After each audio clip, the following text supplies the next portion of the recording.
007.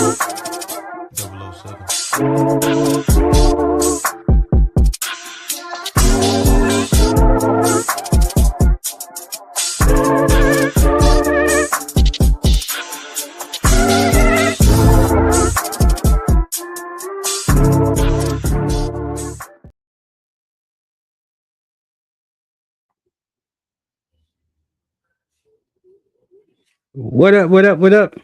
What's going on, Two Mics Up family? It's your man Dame DNYDC.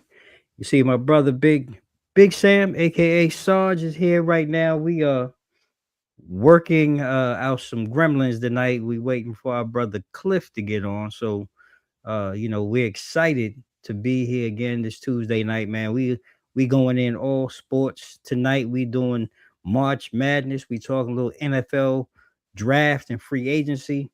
But before we get to that, Sarge, gotta pass the mic to you, bro, man. Like, how you doing, man? What's going on, and you know what you feel about tonight's conversation? Well, as always, I'm doing totally wonderful. Have to start off with that. And I'm excited. We got a lot of sports going on. Excited to sit here and talk about this doggone Final Four and everything. And Sure. but before we get started, there was a versus that happened last week, and I don't know if it kind of like came and went because this wasn't like the typical versus against taking Tyrese. And Right. I wanted to get your input on it and your feedback to like how did you Bro. feel? Because I know we were in the chat and everything, and you kind of hopped on it Mhm. a little late and Mhm. everything. But what Mhm. was your kind of review on everything?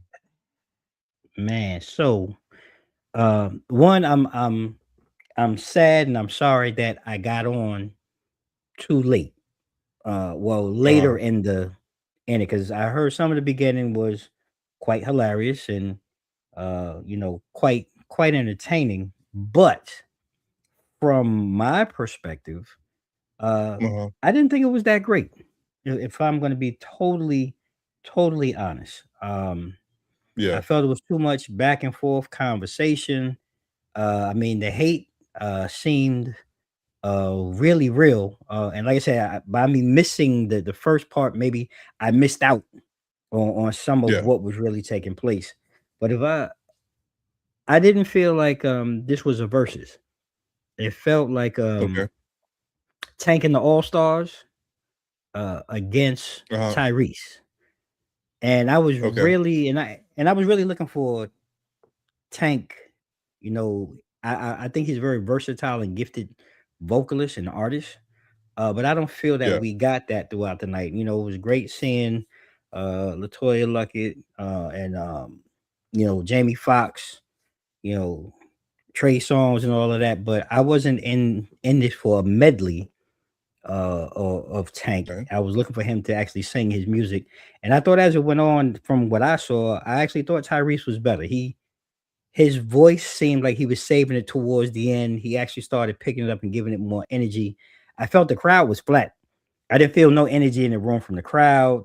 Um, yeah, so I think it didn't hit the mark. Like overall, if I had to give this versus a grade, I give it a C minus. It just okay, felt uneven, flat. I just wasn't really into it. And I was over Tank because he really didn't sing a damn song from what I saw. Because like I said, I got in on that, I think I jumped on, you was in the chat. I think I jumped on maybe about 35, 40 minutes after it had started. So um, yeah, kind of left me wanting for more. I wasn't impressed at all, personally. okay, Wh- all right. What I was your mean, take? I do agree. I think at the end of the day, when you look at it, we were expecting like, R&B crooners to kind of Yep. sit there, serenade the crowd and everything. And it really wasn't that feel from like the very beginning. There was a pool going on in one of my Discord groups to whether or not how long it was going to take Tank to take off his shirt, which everybody lost because he didn't take it off at all. And Tyrese was the only one doing doggone wardrobe changes and stuff. Um, I kind of see it differently though. I look at it as far as you know I kind of go back to when Teddy Riley and Babyface performed, right? Mm, And it mm, was kind of like a medley, because not only are they singers, but they're also producers and songwriters mm-hmm, too. So mm-hmm. you know, I could kind of see the angle where Tank and how he came out with his features with Latoya Luckett and Jay Valentine, I think it was, and Mm-hmm. um who else was it? Trey Songz, And even though Trey I really Songz, can't yep. stand Trey Songz. Yeah, his I thought it was reverb some be hoop. like crazy sometimes.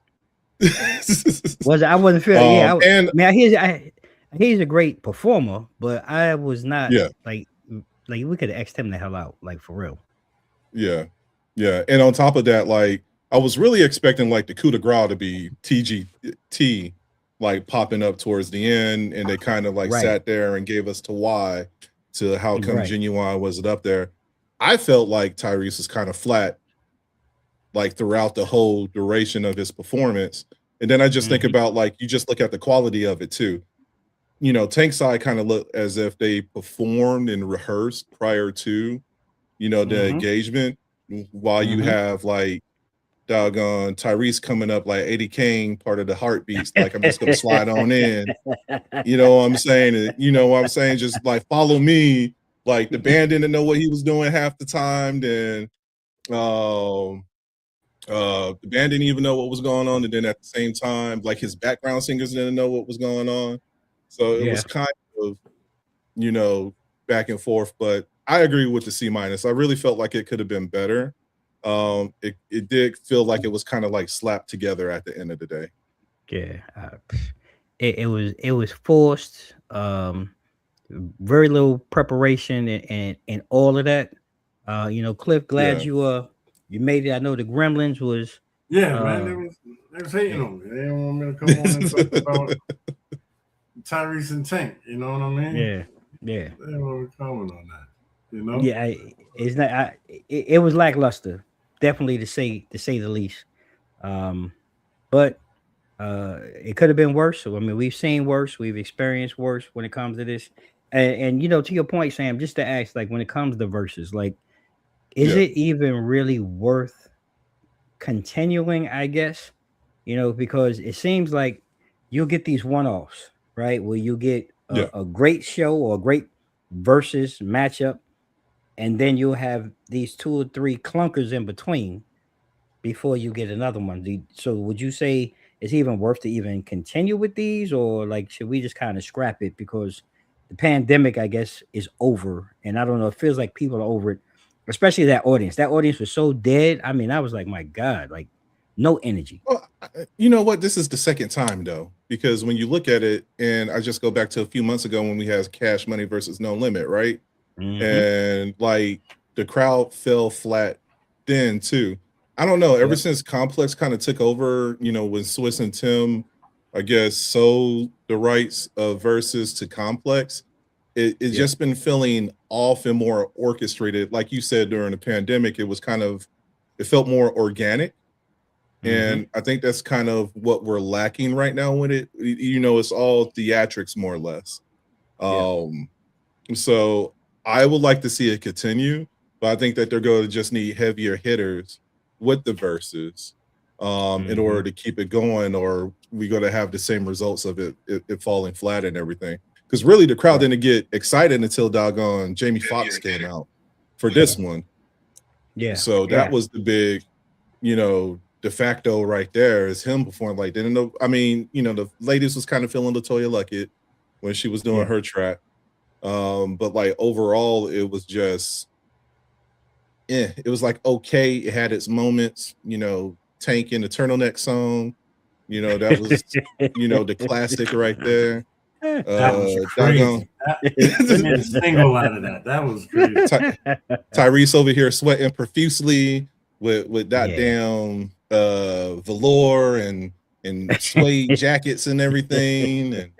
And I don't know, Yeah. like hey, look, if Tyrese would have did the doggone Coca-Cola jingle, might have been a different Hey, outcome. might have been a different outcome. You're right. Who knows? I mean, he should have swung for the fences because I mean, it wasn't moving no needles, man.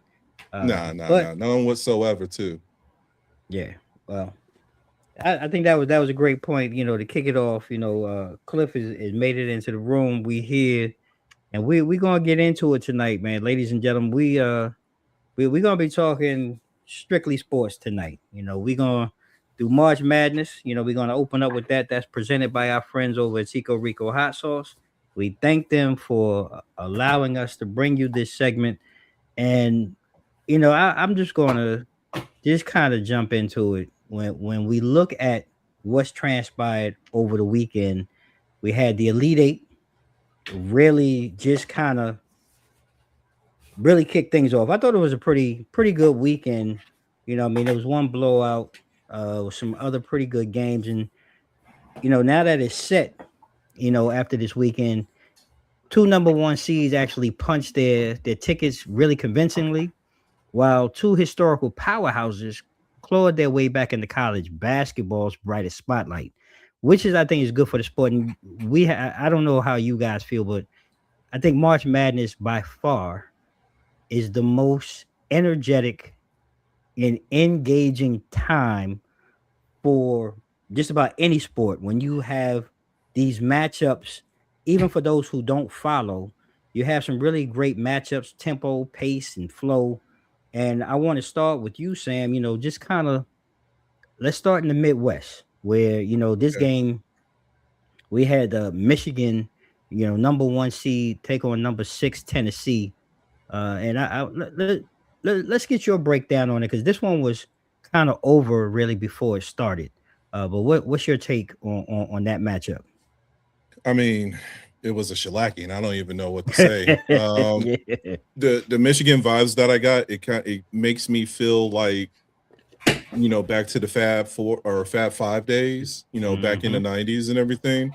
And when you look at, and secondly, I think Michigan kind of had like the easiest road to get to where we are now too. I mean, they had a 9 seed with St. Louis and dusted them off by damn near 23 points. Then, they played against Bama, and I mean, Bama's good with doggone football, but we're talking about basketball, Right. But shout outs to, Alabama for getting to the point that they had. But then on the flip side, you just look at Tennessee and they damn mollywopped them by over 30 points. So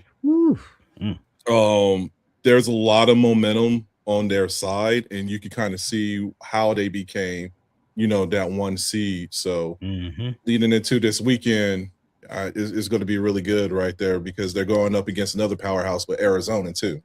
Yes, sir. Yes, sir. Cliff, your take on the matchup and on the game? I agree with what Sam was saying. Michigan called themselves, they feel they may be the best Michigan team that was assembled, right?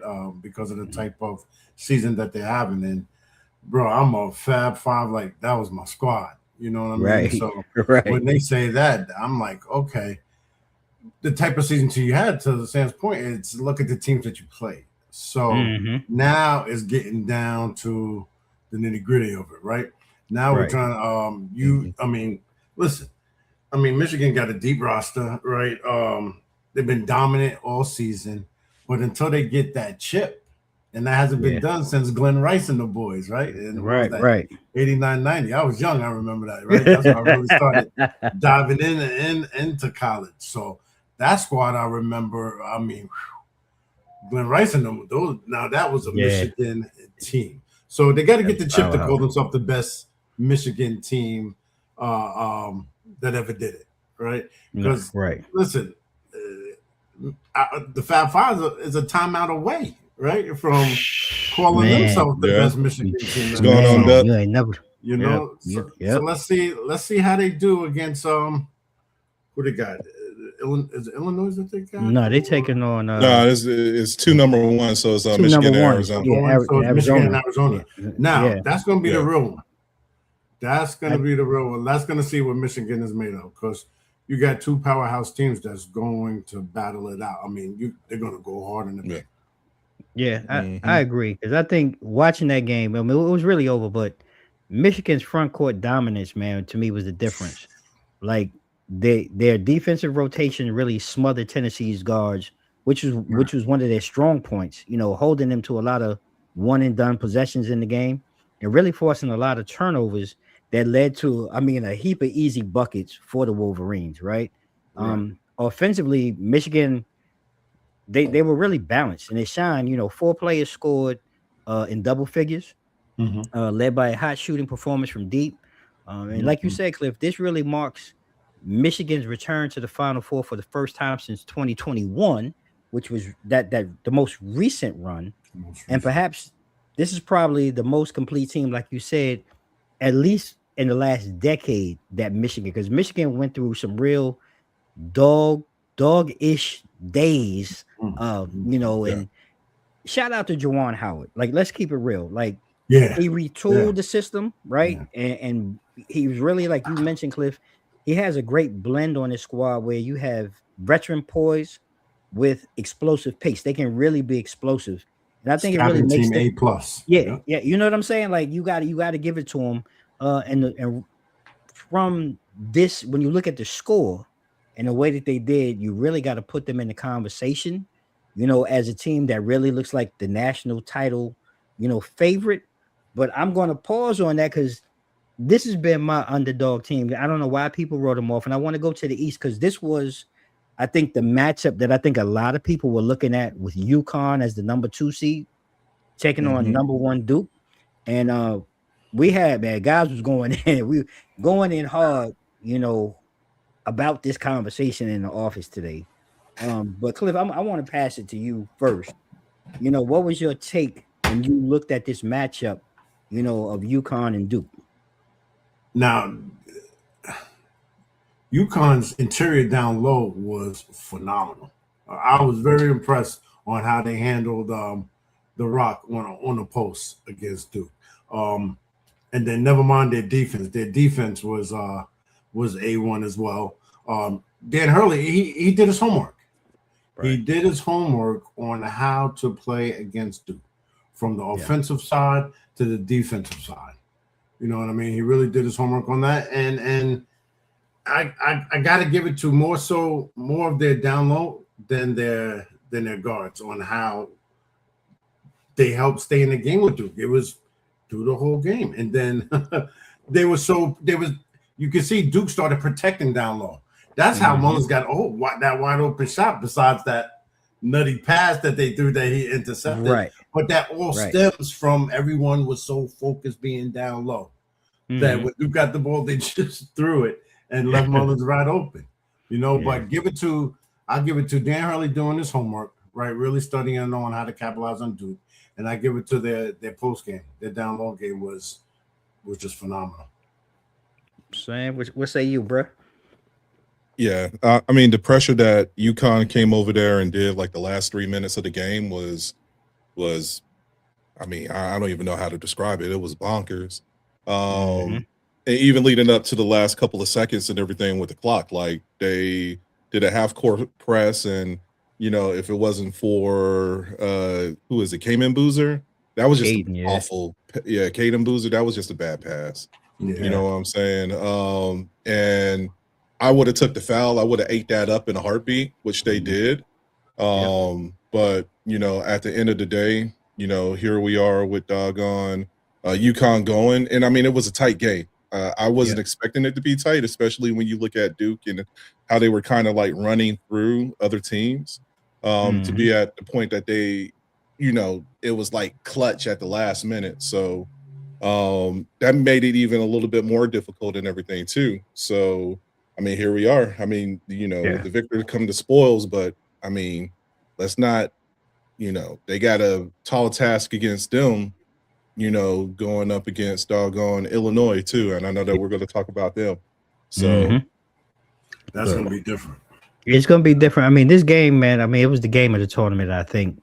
And like you say, when you look at the game and the way that, Coach Hurley had his team prepared for down low and I don't want to say nullifying, but being able to match up with what Duke was bringing, and look, Caden Boozer, I mean, and this was my thing, having conversations with guys.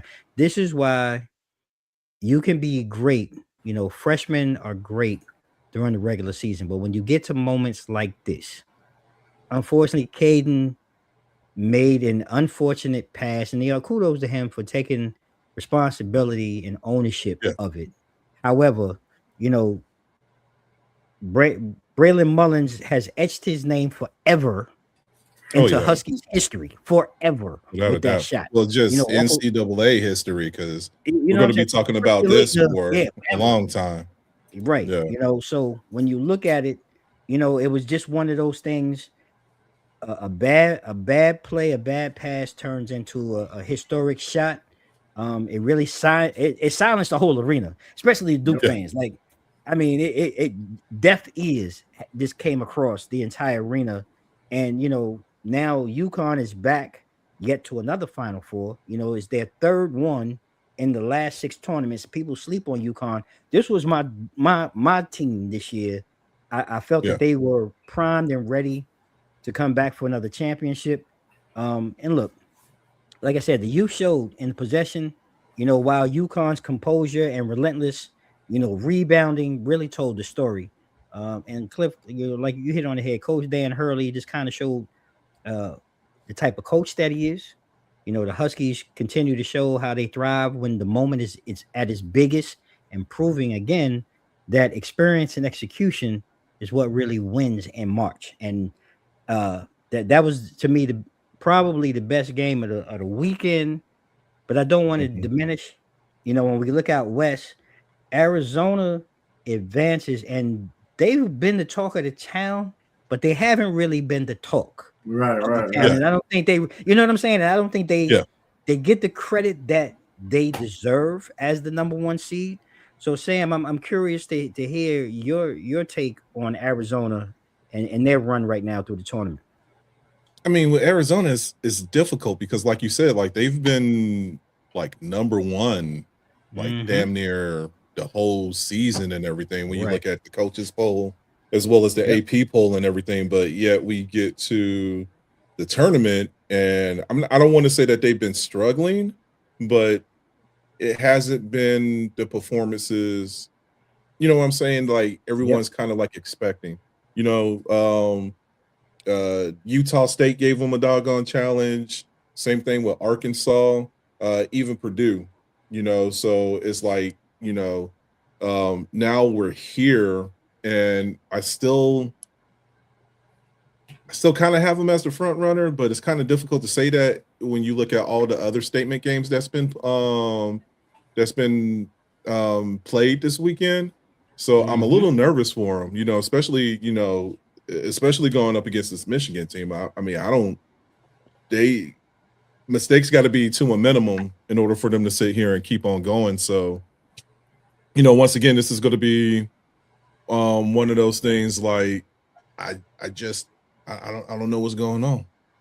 Like, Yeah. it's kind of hard to call it. Like, you know, you're excited for the whole season, yeah, or the regular season. You were kind of excited, and like you said, it was all this buzz and everything. Just the way that they were just like washing doggone teams. Yep. So you know, they got a real challenge with them this weekend. So Yeah, they got their work cut out. Cliff, your take. Yeah, I feel the same, right? Arizona, look, they can outscore any team that's in regular season in the tournament, right? What they're doing right now, they can outscore any team. It's going to take defense is going to be that team that's going to slow up Arizona. That's what it's just going to boil down to.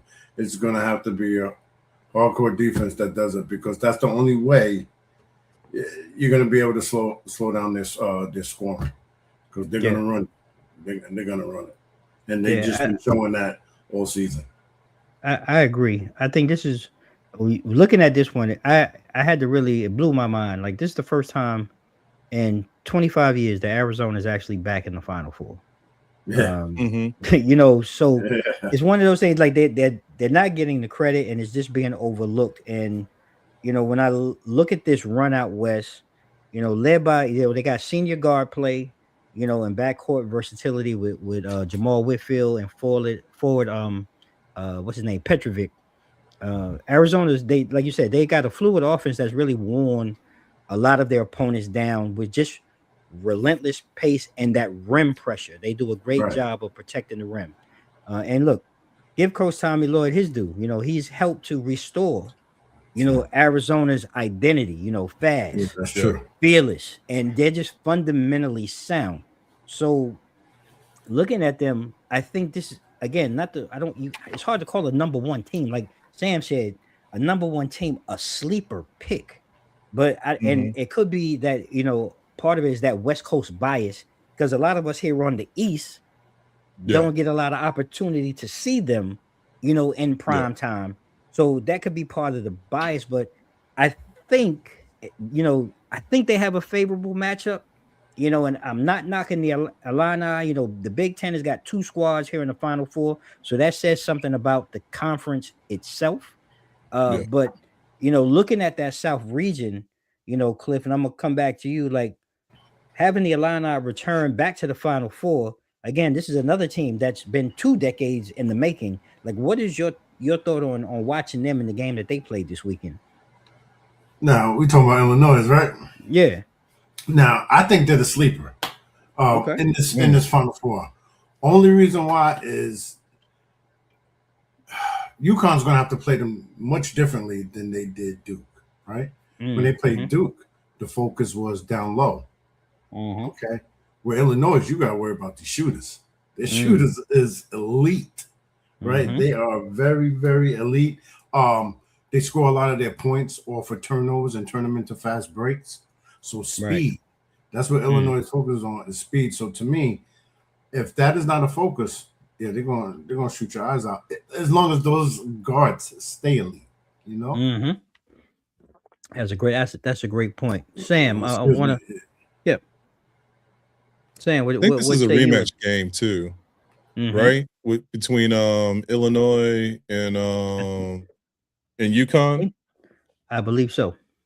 Yeah. So, and I think UConn came out on top too, but I don't know. Illinois has been doing really well. They've been, I mean, when you look at their kind of like chart of how they performed and everything, they were beating everyone by double digits and everything. Um, I don't know. This is going to be a tough one because it's like, is this the time that Illinois get their lick back? You know what I'm saying? Or is this going to be, the UConn team that's, going to sit there and, just let them know that, hey, this is, what you got in the conference is what, you getting here on the big stage too. So that's going to be a really challenging one for me. I don't know that much about Illinois. But it's just the fact of, they had that grit to make it to where they are now. I know they put their foot on doggone Houston, when it came to the Sweet 16. So, that's incredible too. I don't know if I have like a sleeper team though. Like I want Michigan to run the table just for the sake of the Fab Five, at the end of the day. But, there's, and I guess this is why I kind of appreciate, like, when you look at March Madness, just like it could be any team that sits here and, look at the brackets that were out. I think it came down to like one, legit bracket at the end of the day. So it's really hard to predict. And that's what I enjoy about March Madness and, getting to this point. Like we could sit here and talk all day and, pretty sure the outcome we got like a 25% chance of like who's really going to be the victor, 50% chance of like who's going to make it to the championship, 25% of who's the actual victor. So I mean, but shout out to Illinois for making it as far as they have, so deep in to where we are now. But it's it's difficult for me to say that just for the fact that UConn, I think the only thing that might trip UConn is just that momentum for that winning letdown against Duke. Yeah. Winning against Duke. I think that might make them a little top heavy when it comes to like their confidence. But I really think that they're going to have to lock in on doggone UConn this weekend. I mean on Illinois. My bad. On Illinois. Listen, so when I look at Illinois and watching them play this year, Coach Underwood has really got his squad really, kind of to the points that you gentlemen have already talked about, they've been very resilient in their style of play, and they really outlasted a lot of several of the high seas that they played, like you talked about, Sam, with Houston. And watching them though, they're very disciplined in the half court play, and they've been very good at making timely shots, making the shots that they needed to either change momentum, keep them in the game, force the other team to make a basket. So that really plays heavily in Illinois' favor, especially against a UConn team that I think really wants to push the pace a little bit more. So I think the half court play might play a little bit more into the Illini's favor. Now, look, it's been the first Final Four since 2025. I mean, since 2005 for them. So we're talking about 20 years. So this is kind of like a full circle moment, right? A lot of these teams, like when you think of Michigan and Illinois, just the Arizona, those three teams haven't seen. Yeah, it's been a long time coming for these programs. So I think a lot of what's going to happen for all of these teams is this really the mental toughness, the fortitude to be in the moment, to be able to make it, not just to the final championship game, but to actually cut down the nets. So when we look at this, right, this Final Four, guys, except for Indianapolis, Lucas Oil Stadium, Saturday, April 4th, 2026. And I think this is like the perfect mix of those blue blood type programs. And you have a great deal of redemption stories, that underlines, most of these teams. So let's start, with the 2-3 matchup. UConn versus Illinois. You got that experience going up against that hunger. As UConn is really trying to become a dynasty, and they trying to continue this run, while Illinois is looking to finish this long comeback story. So, Cliff, I'm going to start with you on this one. Who do you see, making it to the final game, in this matchup? I see UConn. I definitely see UConn. For the simple fact, how they stayed in it with Duke, right? So their confidence should be on 1,000, right? So I think they're going to enter in with that. I don't think Dan Hurley's going to sleep. I think he's going to have the same scouting hunger in his guys that they did before. Sorry, I got some type of. But I see UConn. Okay. Unless they cannot stop these shooters. I was impressed. Hey, look, it's 50-50 at this point now, right? It's 50-50. Yeah. Sam, I'm going to ask you, take the other half of the bracket. You got the two number ones. When you look at the two number ones, man, who are you looking at? I kind of know where you're going, but where do you see, Arizona and Michigan? I mean, I got to go with the Wolverines, man. That's who I got my money on right now. Like I said, just the way that they've been making impact statements the whole way through the tournament, especially when you tee up the two teams between them and Arizona. Arizona is close, but I'm giving Michigan just that slight edge. I'm not saying that they're like the team of destiny or anything. Like I said, I just really feel like it's the look back and just like how they've been sitting here. They've been consistent throughout the whole tournament, so that's why I'm leaning on them more. Okay, if you gentlemen unless doggone Bryce come out, that Arizona roster, he ain't played all year. He haven't played all year, and I think he might be declaring for the draft. I'm about to say he's serving ice cold water. On the side. And he's still gonna get picked. He's still gonna get picked. Yep. He's still gonna get picked because of the namesake. Exactly. He's going at least second round pick. At least. Right. Yeah. Hey, look. Coach might look at him and be like, "It's time." You know what I'm saying? Yeah. Come out, get it. You're ready. Okay, so I think you're ready. I've been ready all season. As we close this out, then, so who you guys, real quick, who's winning this year? So, Sam, I know you taking Michigan to take it all. Michigan taking it all. Cliff, if not, then I'll be crying next Tuesday. I'm riding with Michigan too. Okay, I guess I'm the odd man out. I'm riding the Huskies. Yeah. I'm going old school. I'm Big East guy. I'm riding with them. to be fair, this will be like what? There'll be third title in 4 years with UConn. It'll be 4th and 7. They Okay, already 4th won and 3 and 7. 6. Mm-hmm. So that's like you said, they have that pedigree and they have that background. They have that championship background. You know what I'm saying? But Michigan kind of hungry, man. I don't know. I would love to see Jerron Howard. I would love to see Jerron Howard get one. I mean, I think we all would. I think we all would. Like, yeah. I mean, you sit there and if Juwan win, I'm pretty sure like that damn Jalen Rose, Chris Webber, you know what I'm saying? Yeah. Everybody going to be out on that doggone. They're going to be on the sidelines anyway. Hey. Hopefully they won't be like doggone Michael Irvin with Miami, but I'm pretty sure that they're going to be on the sidelines in that game. You know, coached up and everything. yeah. You know what I'm saying? I'm rooting for him because like I really feel like, you know, especially when you look at the landscape of college ball too, and you know, a lot of these players are like one and done. You know, you really don't have too many teams out there that has like that cohesion. So if there's going to be a team that strikes, you know, it got to be right now. And I think this is Michigan's, you know, opportunity to sit here and strike while they're hot. I'm not mad at that. I mean, I would love to see Juwan Howard and the Wolverines get one. I mean, just for nostalgia, you know, and to be able to, you know, see them, you know, get over the hump. But this is what it's all about, and this is what makes March Madness exciting.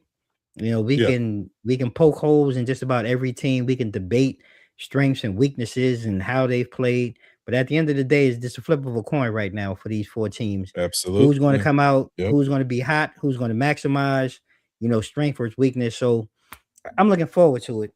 But, you know, as we continue, you know, we're going to jump into the NFL draft and free agency. And I want to thank our friends over at 94 Media House for presenting this segment tonight. It's free agency has, you know, it's traditional. It's been a ride. It's been a run. We've seen some home runs, some hits, and some big misses, you know, Max Crosby, Baltimore, and all of those things. And while we could sit here and try to break down all 32 teams, ladies and gentlemen, we're not, because we will be here all night. all night.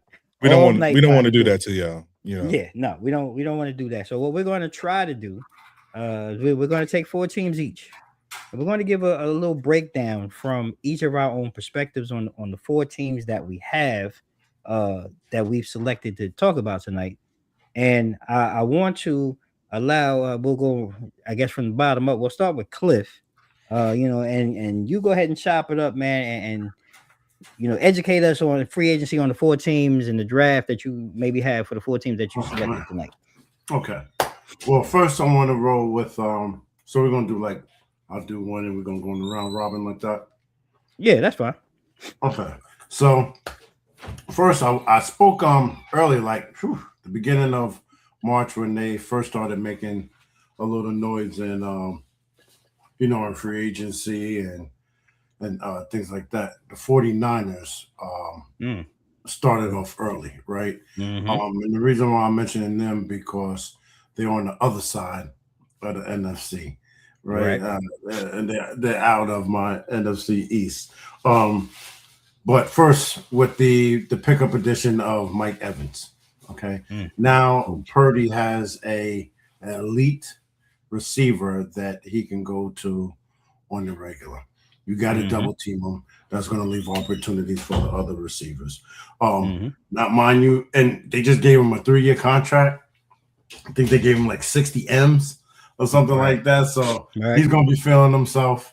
I think that was a real good look for San Francisco. That's one. That's a immediate wide receiver upgrade. They also traded for the Cowboys for the defensive lineman. I don't want to chop up his last name, so Sam, you gotta say it for me. You can say that. How do you say his last name? Osa. How do you say Osa's last name? That's close enough. Who are we talking about? The D lineman for they got from Dallas. They got from the Cowboys. Osin Cow something. Oh, that ain't too goddamn long. Hold on, Right. Yeah, what you said. What you said. What I say? That was a good pick. They needed some help on their interior defensive line. Okay, I think that's what the 49ers was missing on that. We don't know what's going to happen with Aruya, the wide receiver from Ayuk, Brandon Ayuk. Let's see. Let's see what's going to happen with him. That would be nice to have him and Evans together. Yeah, right? that'd be pretty strong if he's mentally engaged. That part. It seems That's like, what I'm gonna say. and I'm not knocking nobody. Mental health is real, but game of football, you have to be mentally engaged. And right now, he's on his own sheet of music. Correct. Yeah. And they did some offensive line signings.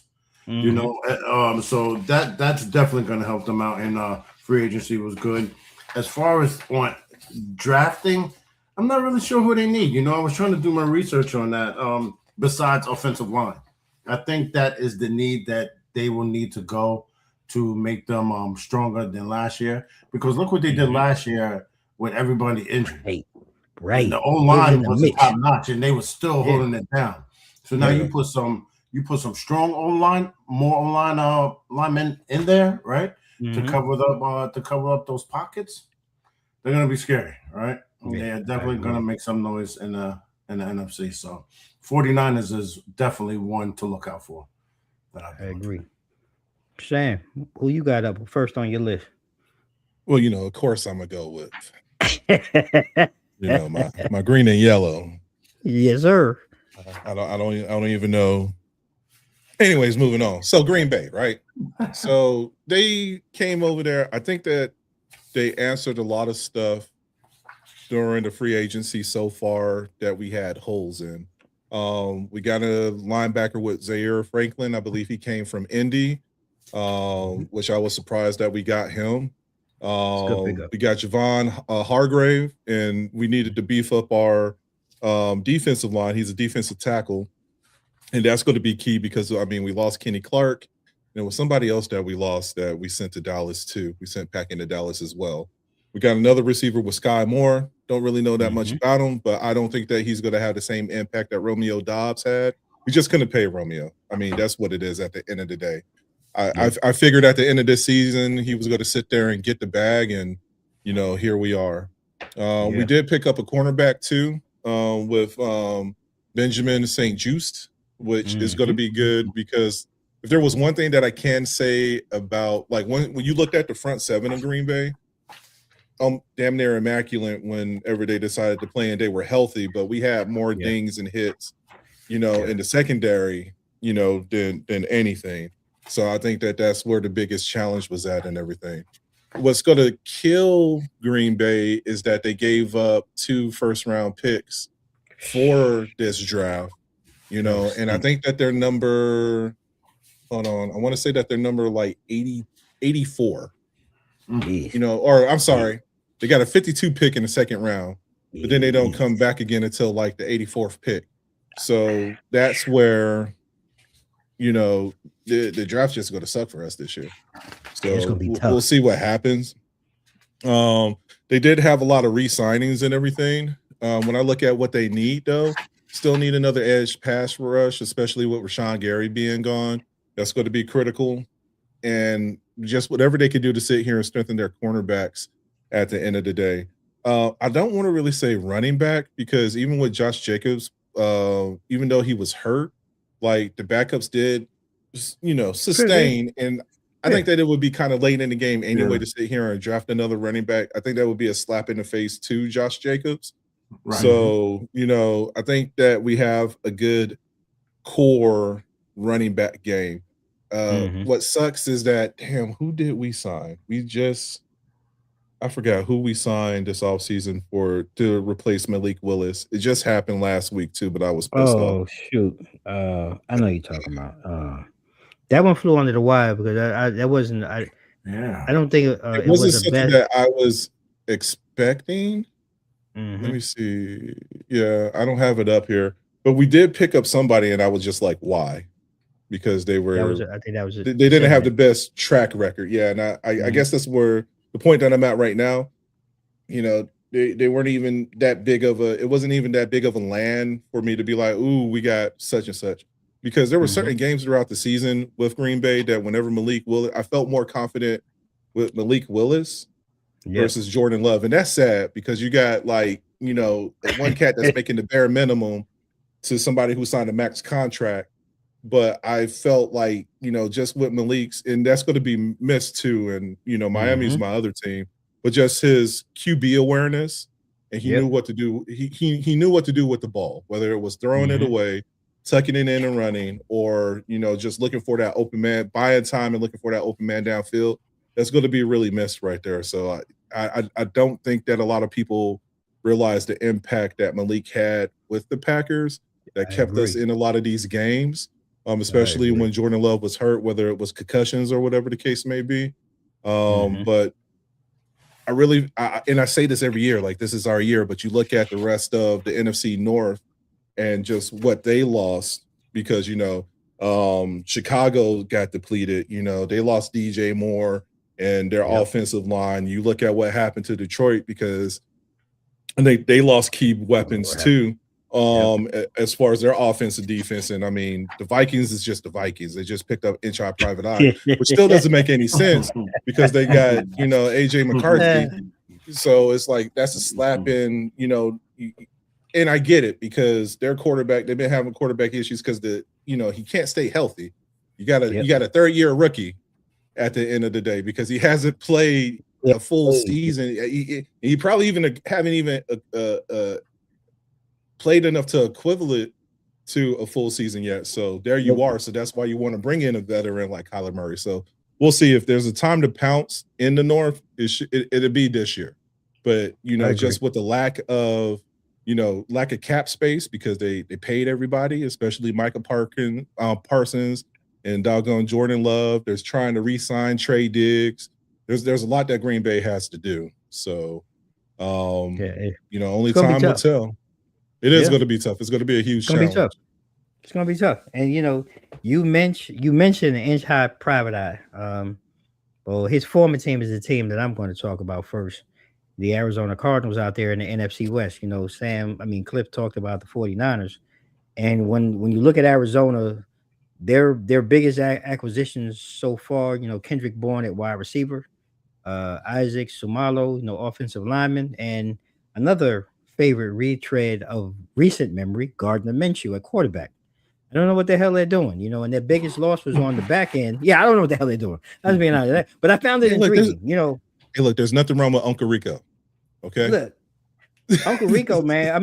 With the beard, he's hot, but whenever he does, I don't know. Look, I don't know. He's got dirt on somebody because how he stays employed, I don't know. It's whatever. But their biggest loss was on the back end. Jalen Thompson, which is pretty good safety in my opinion. They lost him, in free agency. So when I look at the Cardinals, you got to ask the questions, did they hit the mark or hit their goals? Yeah. Well, it's kind of like somewhat. They did bolster their offensive line with Sumalo. I think, he's a good veteran to add to offensive line, but they didn't address their right tackle.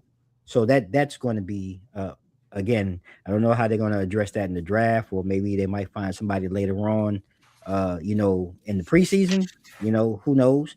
But I do believe adding Bourne gives Arizona the talent that it needs at the bottom of the receiver room. You got Harrison and the other young man, can't think of the other wide receiver, and Trey McBride as the tight end.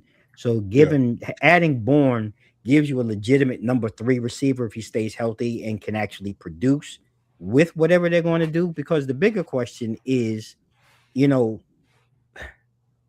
Minshew and Jacoby Brissett.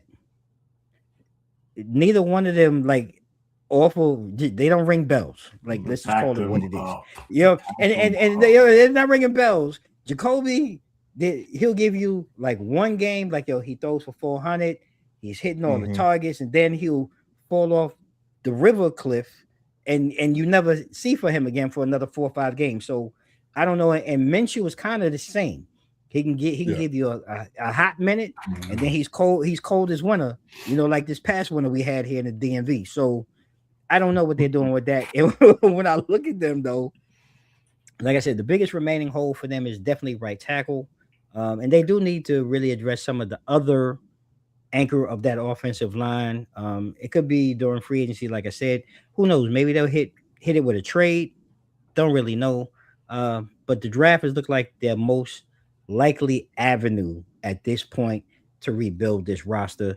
And they're going to be sitting, let's just call it what it is. They're still going to be sitting at the bottom of the NFC West. And really to continue, I'll jump in right here. I'm going to go with my next team, which was the New York stinking ass Jets. Now, look. I couldn't take the Giants. I know Cliff is going to talk about the Giants. So I stayed in the Meadowlands. And this was my childhood team of all things. I grew up, when they were at Hofstra. I used to go to Hofstra all the time. I used to watch them, Gastineau, Klecko, all of them. Nice. Johnny Lamb, Jones, all of that. So when you look at these guys, again, Aaron Glenn, like this is one of those, like, I wish I really knew you because I'd want to grab you by your collar and just ask you, Geno effing Smith. This is what we're doing? This is what we're doing. This is Geno Smith. Okay. And I'm not saying Geno's a bad guy. It's great for him to come back to New York. He found success in Seattle. But and I've said it before, we talked about it. Teams just know. There's a reason why Vegas just said, all right, we're done. Teams just know. All right. So you add him at your quarterback position. They got Minka Fitzpatrick. I think that was a good signing. And bringing back Demario Davis, because I want to say Demario was in New York before. Left, I think he went to Baltimore somewhere. Now he's back. They lost Jermaine Johnson at, defensive end. They lost Elijah Vera Tucker, guard, and Quincy Williams, young linebacker. So, again, when I look at the Jets, did they hit their goals in free agency? All I can say is they found a bridge, right, at quarterback. That's really all I can say. To replace, we know Justin Fields was hugely ineffective. I mean, he was like the trash that blows around the Meadowlands. For those who've ever been to Jersey, there's a lot of trash, and Justin Fields was out there blowing around with it. He was just terrible, right? He went from one decibel to the next because he's in Kansas City now. Yeah, you understand what I'm saying? And he might be able to resuscitate his career. Get Patrick Holmes might rub off. Who knows? He still might have time because he's still young. But Geno isn't really the solution either. I mean, last year he threw a season high 17 interceptions, which is crazy. But he was, I guess, looking at this right now, the best solution for them in a thin quarterback market at this juncture. I think Minka and Davis provide much needed leadership and some savvy veteran presence on the defense that they really lacked last season. The good thing, I guess, is that Geno's salary is only like $3.3 million. So, I mean, you're saving there. And it just, for me, it just kind of reinforces the belief that they're waiting for 2027. They're just trying to survive this year, just to get, through 2027. The only caveat I've read and seen is that they're really maybe looking at Ty Simpson from Alabama as the guy this year. Who knows? Might not be a bad deal to get him and let him sit for a year behind Geno. Who knows? Crazier things have happened. But I think hell, he might be in week 3. We seen that with the Giants last year in dark. So, and I was wrong. So crazier things have happened, but I really believe that the Jets are really looking at 2027, where the quarterback class is actually bigger and a little bit more deeper than what we see this year. So it'll be interesting to see. And I'll go and reverse from what I see. Sam, who you got up next?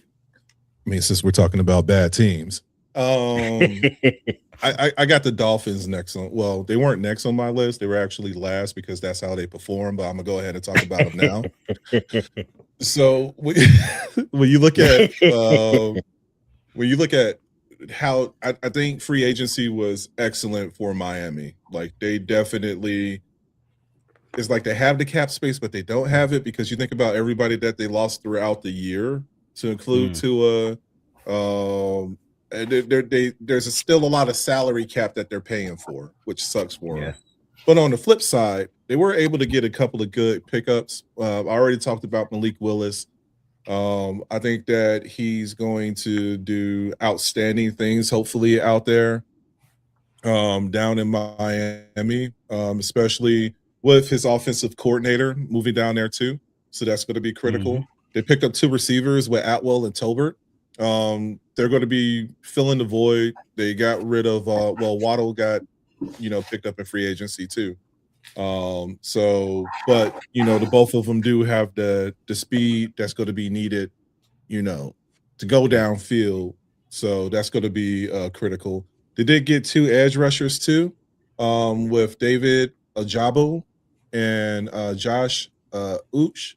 So once again, excuse me, when you look at previous seasons, if there was one thing that I could say about Miami as a team was like their defense was always clicking on cylinders, but these past 2 years really haven't been effective. They did pick up Ron Harrison Jr. As well as Marco Wilson, so just a little bit more defensive power. And then let me see what else they got. They got a new kicker, a new punter, and they added one more piece with Salyer to the offensive line. So I don't want to say that they're in a good place, but they're in a better place than what they were last, season. They do have the number 11th pick. Yeah, they do have a number 11th pick. If I was them, and if I'm a betting man, I think that they're going to go more on the offensive line because they do. I mean, it's obvious. Like Tua was getting rocked left and right. Okay. As well as who was the backup? My boy from Texas, Quinn Ewers. Quinn. Yeah, Quinn Ewers was getting rocked, but it was just that lack of pass protection. They really were hurting. So hopefully they can sit here and take. And they got a lot of picks. I mean, they got a 43rd pick in the second round. They got first and 30 in the first round, and then they got damn near 4 picks in the third round too. So that could go either way. Either they could sit here and they could capitalize off of that, or maybe deal metal with a little bit more free agency, in the middle of that draft. But I think that they're poised, and I mean, the expectations was kind of low in the AFC South this year anyway. So this will be like the prime time for them to sit here, capitalize on the picks. They already started rebuilding, and I think with the pickup of the Packers' former offensive coach, that there's a little bit of buzz down there in Miami for players to come and play. And nothing against Mike McDaniel. Like, he did what he could. Trash. I was surprised. I'm surprised that he made it to LA. We're going to be talking about them too. But like this, and I mean, it's going to be a rebuilding phase, but like there's a lot of momentum in Miami right now. So hopefully they could capitalize off of it. Yeah. Well, Cliff, who you got next? Well, we're going to go back over the bridge in NY, right? And I'm excited. You know what I mean? I'm excited of. Let's go. Yeah. So let me just talk my intro real quick. Before Sam get in and try to chop me up. First, I want to talk about some big moves, right? And you got to do your homework on it for you to say, it's not no big moves. So Harbaugh came in. To me, that was good. We needed that type of caliber head coach, and he was going to come in to do it his way. And to clean house, but as he's cleaning the house, he's not trying to clean the house and trust the process. In the next 5 years, that's when they're looking to make a name for himself. He's trying to do something right now. So, and now by automatically changing the offensive coordinator, got a new offensive coordinator, new defensive coordinator. All right, free agents. I'm not mad at the free agents that he did. He brought Likely over from B-More. We picked up Donnell Mooney, all right. Calvin Austin, okay. And we finally got a fullback, all right, and Patrick Ricard, right? So I'm looking at that more of a bust type of to help block, right? Now we need a running back. I don't know what's the odds of us that could get Jeremiah Love. That would be. Wait, hold on. I got Scandaloo. Come on, man. Well, I love Scatterable, but he doesn't care about his life. You know what I mean? I mean, So touche, I can't depend on him for the full season. touche. He'll run into a Touche. brick wall on purpose. You know what I mean? He's a beast, but I can't trust his longevity in the regular season. So we gotta get another one, another running back, which would be good. Defensive upgrades. We got Tremaine Edmonds. That was a big signing, right? Greg Newsome. We got Darius. We got Darius Washington. Listen, our punt game was horrible. We got Jordan Stout, the field. a new punter. So we're going in the right direction. So just let me put it like that. The draft is going to be important, and the draft could go either way. They could get a running back.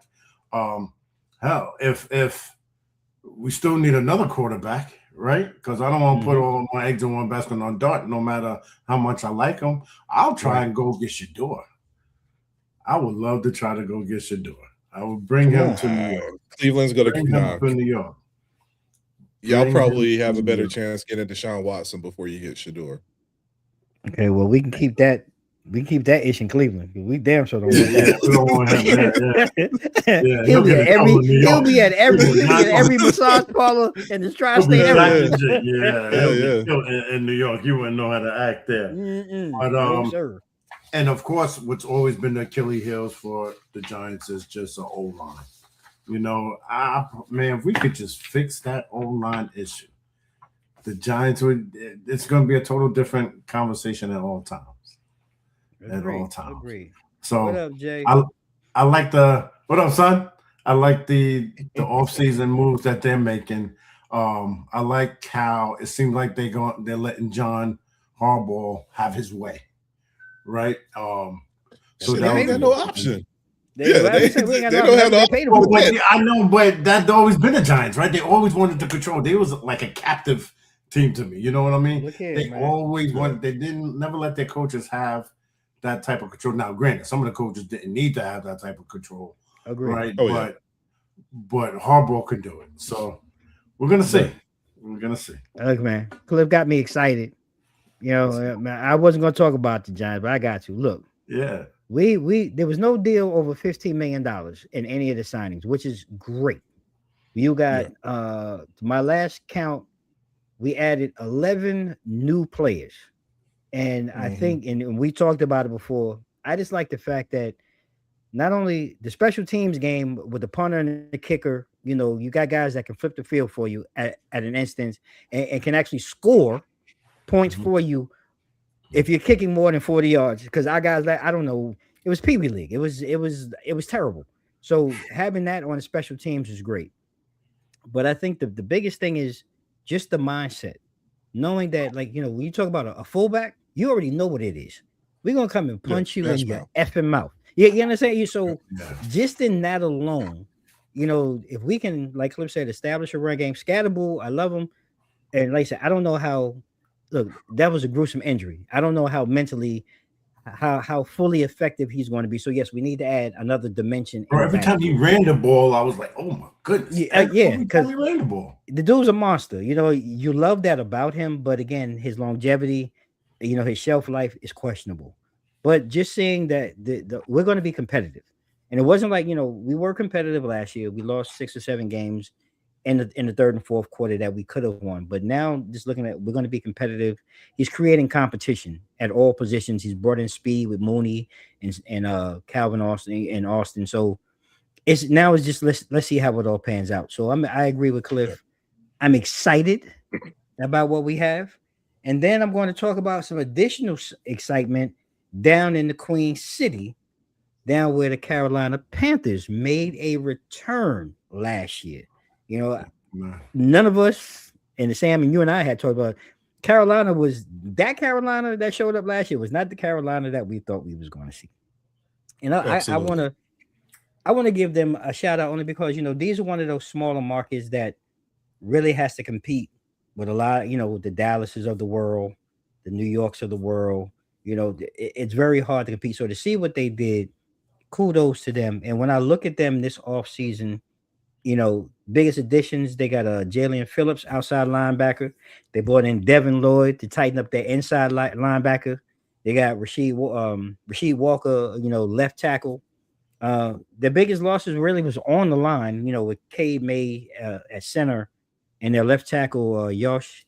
And I'm not going to try to say his last name, but the guy was a beast.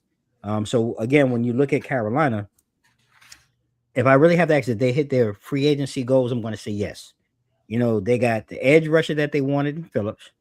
They got an off the ball linebacker in Lloyd, and the young backup that they wanted in Kenny Pickett. Now I put him last because even though he's still young, I think we've seen what he is.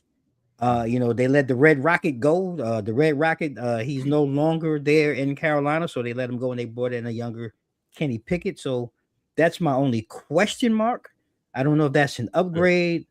I think that might be a little downgrade from what we've seen so far.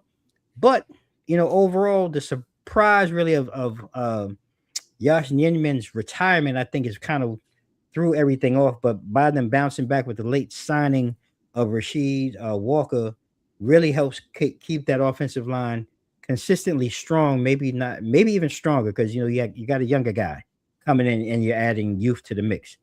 Now, when I think about things, Phillips, I watched some of his tape and he spoke about how he's been a top 10 pressure guy, but he hasn't turned that into sacks. He only has, 28 sacks in 5 seasons. And, looking at him, I think he's going to be one of the keys on their defensive side if he can actually turn that pressure into sacks, because their defense really kept them in a lot of games and really created a lot of opportunities for what we've seen with Young in that offense to really compete, in the games like the 49ers game late in the season when they really needed, like they really stepped up on both sides of the ball.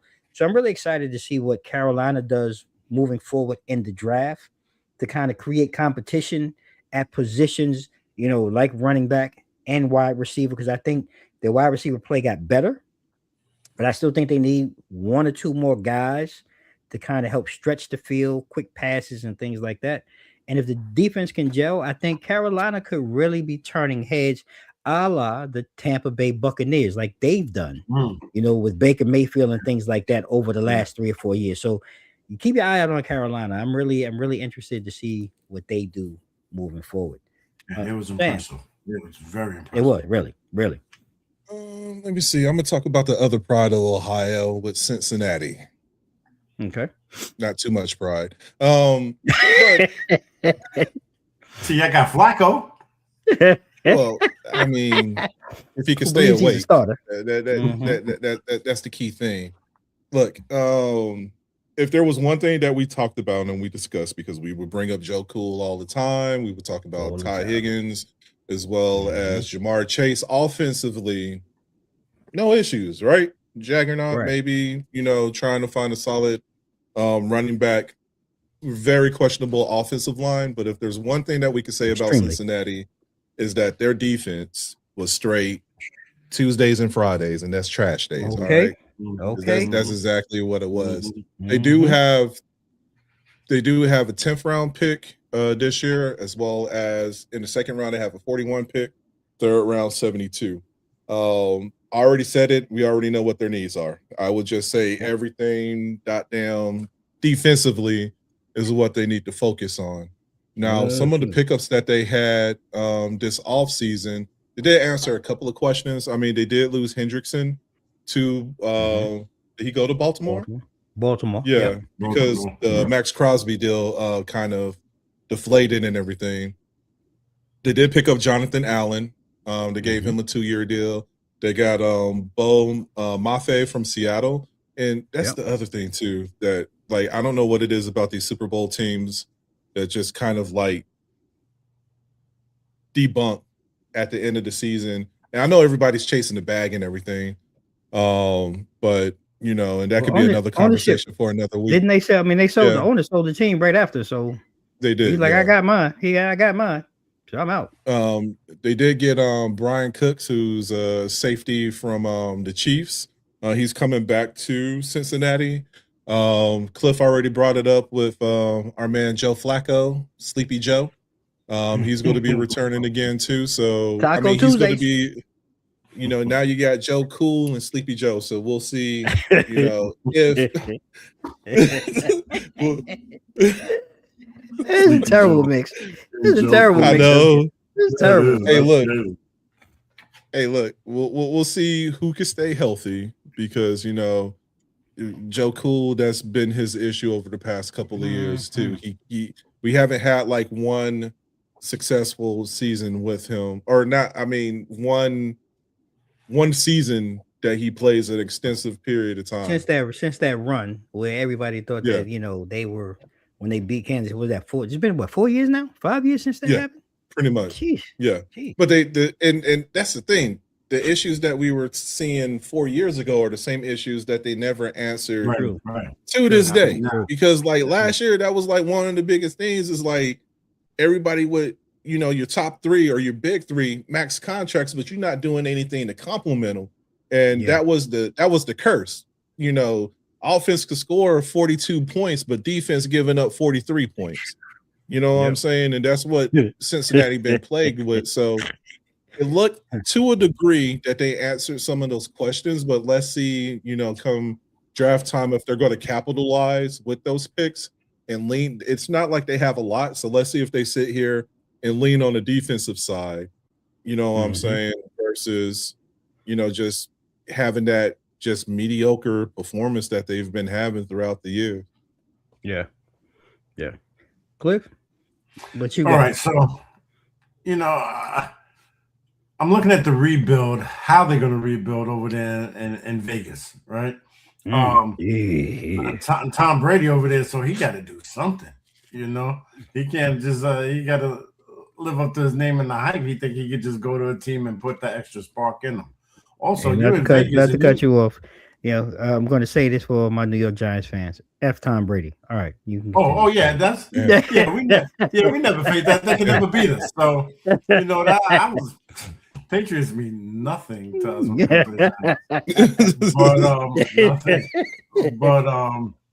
In Vegas, you got to bring in some money. So they're gonna have to do some type of turnaround. Otherwise, it's not going to be a good look, because that's what that state is about. But obviously, they changed the head coach, right? They got Kubiak. They needed to. Absolutely. They needed to on that one. Agreed. Pete Carroll was stuck in the past. Yeah, and I think that's what really hurt them. Right. That was don't be kicking seniors down. The seniors need love too. Hey, look. I'm not kicking seniors down, and I'm sorry for interrupting, Cliff, but like, you're good. Pete Carroll still thought that he had the Legion of Boom, and he had the Legion of None. That was 10 years. That was 10 years ago. So you about right. Exactly. Overdue. Yeah. Overdue. They got rid of Uncle Gino. Sent him over to the Jets. So I guess the Jets needed that veteranship talk. Straight out the garbage to trash. Okay. Yeah, that's all he's gonna give him is that old school talk. Might be a good locker room guy, but so obviously they're looking to reset at the quarterback position, right? So that should be the number one focus in the draft. Defensive side, they did pick up Teron Johnson from the Bills, right? He is a good, and Raiders, they love that nickel defense. So, and Teron Johnson was a good nickel corner, right? So that's a good move to make. And the football gods knew that they was making a dumb decision by trying to trade Crosby. To me, that was pay the man. Pay him. Pay the man. If I'm the Ravens, I would not have given up or even thought about giving up 2 first-round picks for him. Yeah. Not right now, not in this day and age. No. Not in this day and age. You're just as good as your last snap, right? And to give up 2 first-round picks. So I think that didn't go down for a reason. That is above everybody's head. They did get Linderbaum.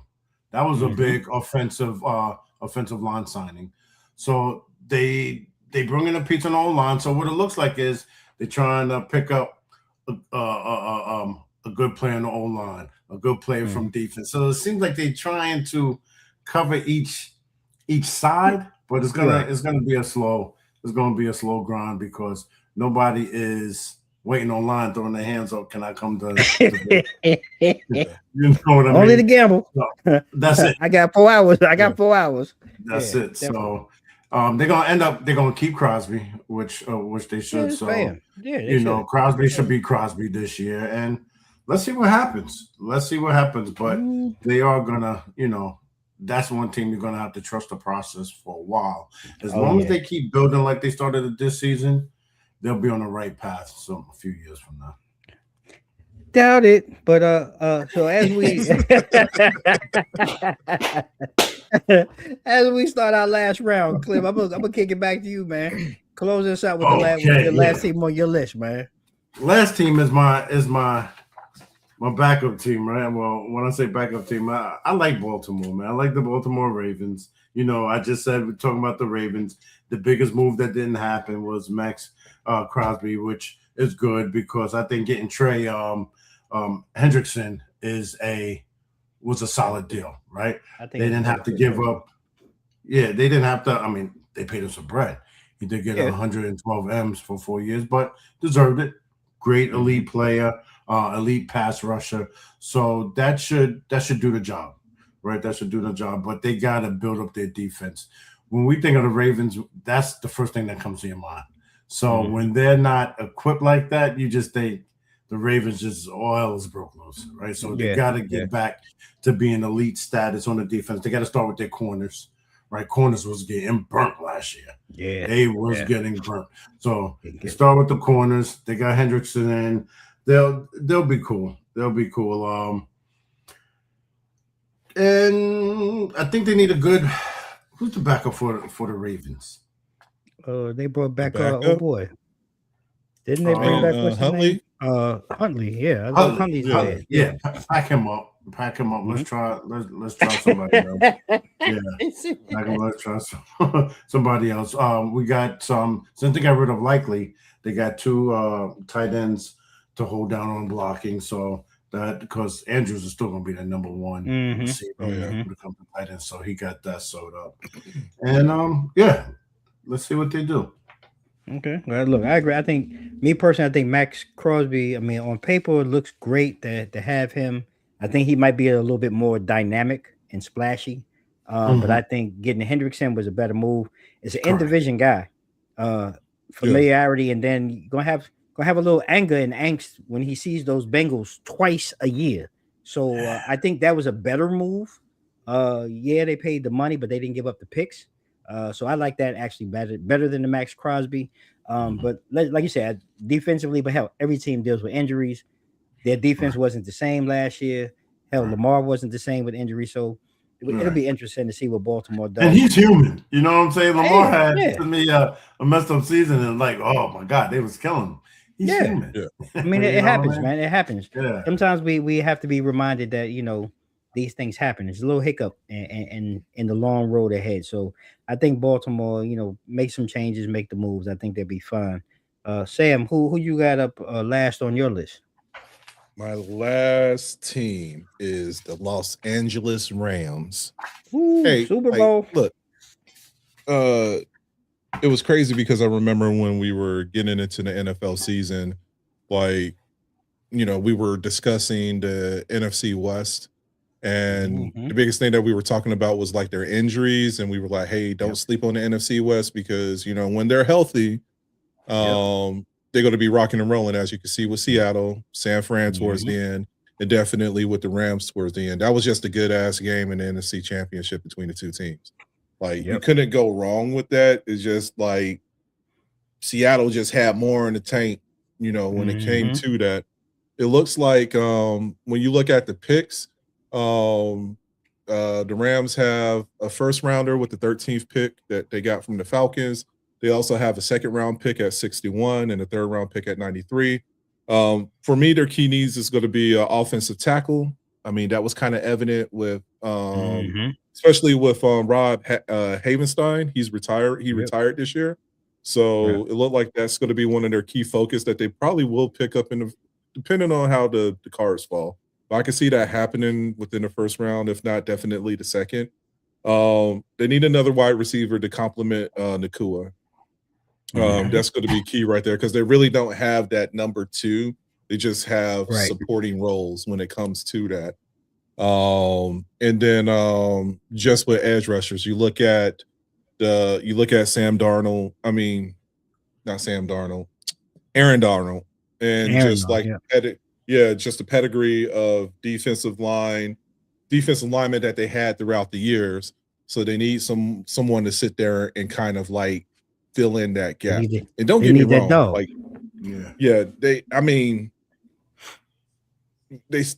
injuries still plagued the Rams, this past season.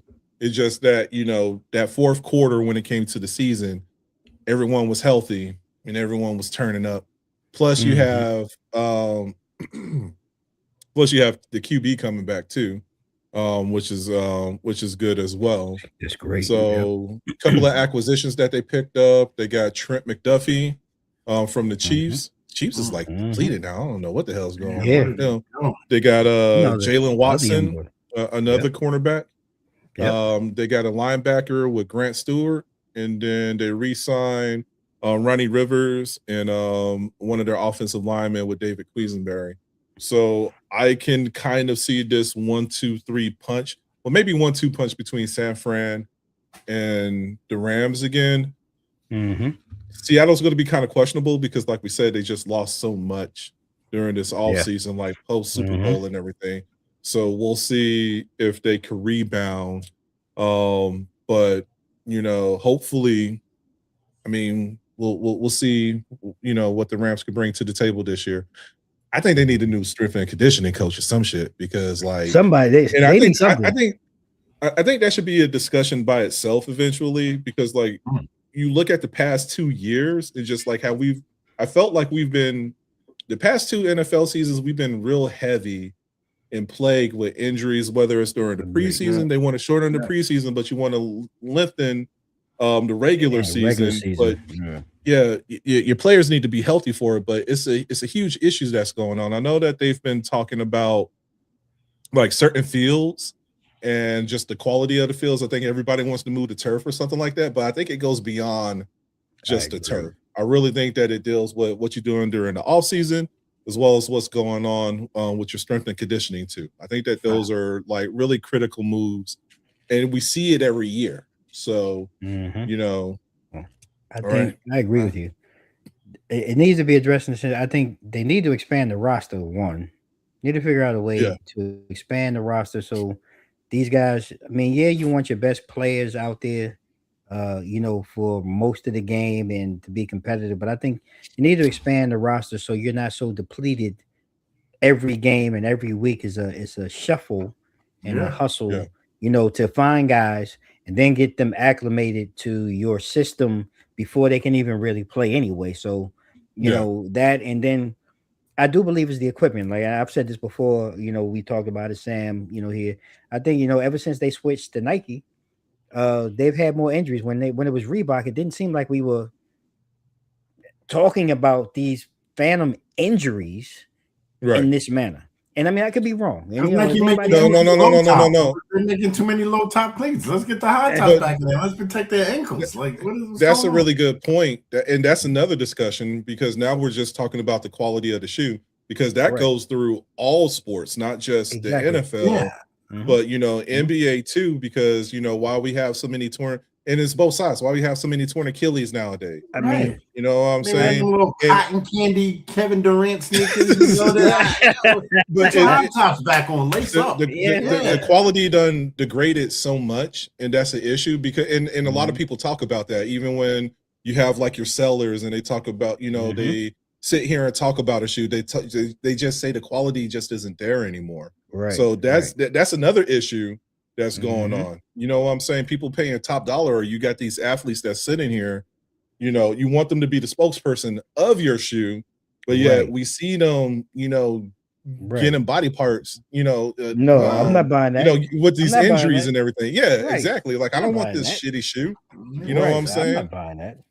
I agree. When doggone Zion Williamson blew out his shoe. Okay. It was like, okay. The whole shoe, right? I mean, I mean, and you're right. That's a whole nother conversation and topic, for another time. Great points. And I agree with you. I think the Rams are setting themselves up pretty for this Yeah, upcoming season to make another run. yeah, NFC West is going to be tough. And I'm going to close out, tonight's show and conversation with the last pick of tonight's NFL draft conversation with the Tennessee Titans. And I Whew. don't know why. I don't know why I chose the Titans. It was just one of those like, damn, this is just bad. This is a bad damn team. This is bad. So I was like, yeah, okay, let's give a bad team some shine. Speak them into existence or something. Yeah, look, Carolina was that team last year. We Mhm. spoke them into existence. So maybe this will be it for Tennessee. And Tennessee, if this does happen, two mics up wants a cut. Cut that check. Because I'm going on a stretch here, buddy. But just being honest, when I look at them, their biggest additions were, on the defensive line with John Franklin Myers. They brought in a giant, Wandale Robinson at wide receiver, and they did some work. Alante Taylor, not a big name guy, but I think he's a solid, cornerback that can come in and play. He may not be your number two, but I think he might be able to go ahead and slide as your slot guy. You got the biggest losses was again at cornerback. They had to replace the Jarius Sneed who left, Lloyd Cushenberry at center, and we talked about Chig Okonkwo, tight end who also left.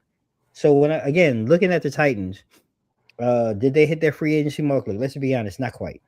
I think adding Robinson and Franklin Myers will definitely help on both sides of the ball in many ways. I think Wandale was really underutilized, in New York during his time in New York. And just looking at, Franklin Myers on the defensive, I think it gives them some girth, some size, and some experience. So a team like Tennessee, I mean, who couldn't use something like that? Yeah, They're working to revamp their secondary with the addition of Taylor. They also got Cordell Flott, who was a Giant last year, started for the Giants last year. He's now down in Tennessee, and along with Josh Williams. Now, there's still a lot of work to do, and I think when we really look at what the Titans did, some of these names that I'm throwing out, they really relied heavily on familiarity with these players and really understand why. These free agents came in because I want to say in total, I want to say the number was 12 of their 15 free agents that they've signed have either crossed paths with their new GM, Borganzi, or they've played with Robert Saleh, whether it be in San Francisco or New York, and for their new offensive coordinator, Brian Dable, who was also in New York. So they're building familiarity with people and players who understand the schemes that they're coming into, and that's part of the reason why I chose them because I thought that was very interesting, and it's a smart play. If I'm going to yeah, build something, I want to build with guys who understand my schemes, understand, and they can teach that to the other guys. Because a lot of times when you're in the locker room and you're in meetings, you need that guy or guys who can break something down. A lot of times when the coach can't, or when guys are having trouble. So I thought that was smart. Now, when I look at them, the moves that they've made so far, I think the biggest roster hole that they have to fill is definitely their interior offensive line. Um, they wanted to add a veteran center to set yeah. protection for Cam Ward, which I think you really need to, so because he was getting smashed last year. And the guy, I want to say, I think is it Schottenheim or Schotterman or whatever. He's never been a full-time starter. And right guard still remains a question for them, with Zeitler. I think he was their guy, but he's still a free agent. So they have some work to do in the draft, and they still have some things to do in free agency. But just understanding what they've laid the groundwork for, I think Tennessee, if they can right the ship, I think this is the year to set the foundation to right that ship and kind of get things going so that Cam doesn't fizzle out by year 3. I think this gives Yeah. him a good opportunity and a good jumping point to look forward to year 3. So, Okay. to be seen. And like I I was said, going to cut the kind of check. ask you that question. Do you Mhm. feel that how far do you think that Cam Ward could go under Salah's tutelage?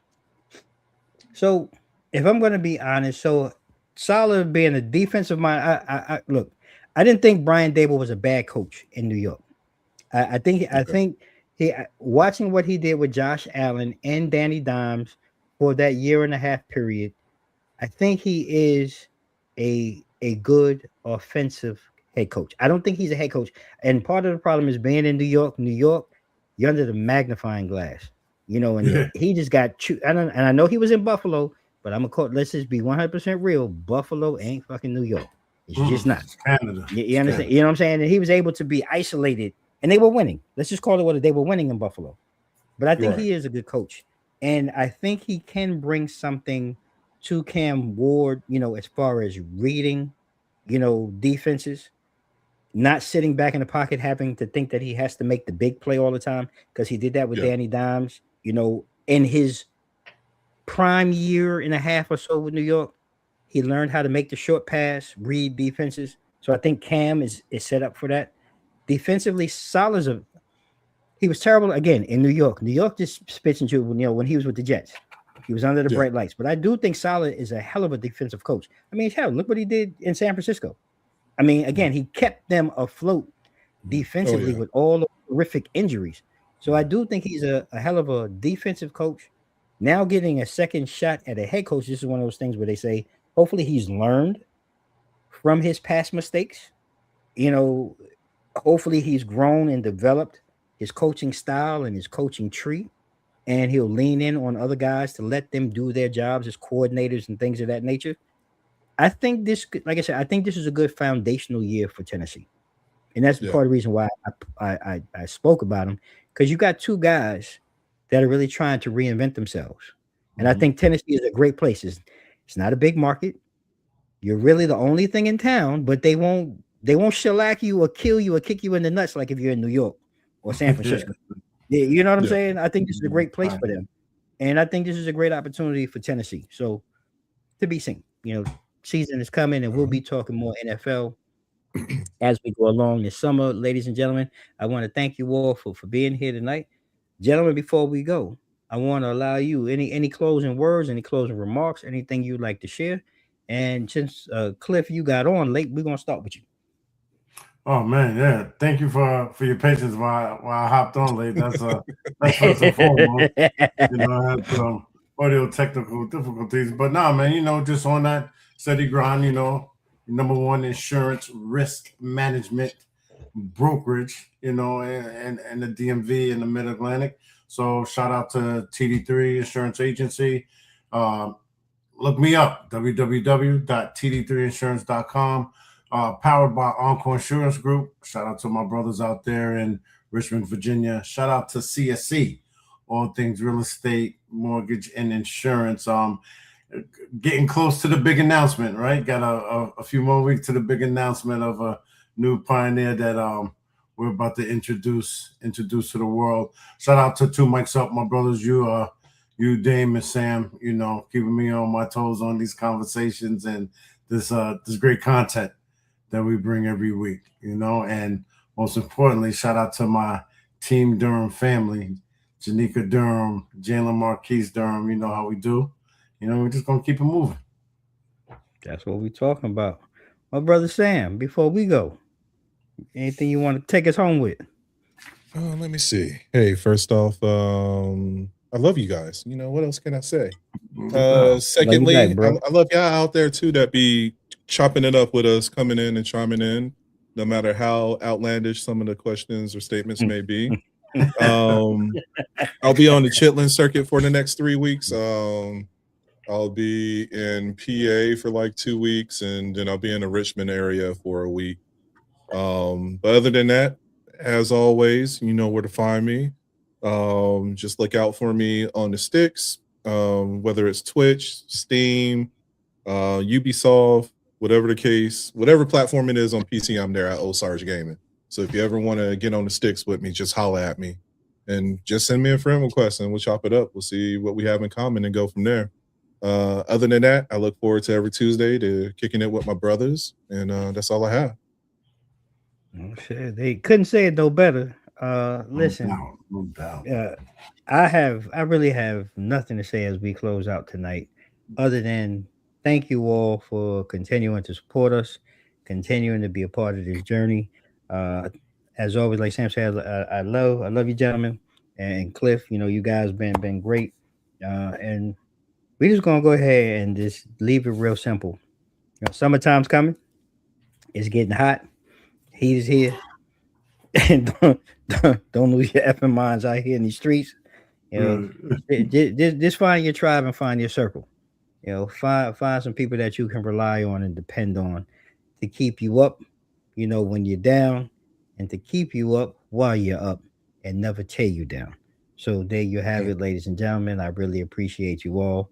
Like we do at the end of each and every conversation, I'm going to leave you with a couple of things. May you all stay safe, stay blessed. Mike's out. Eric?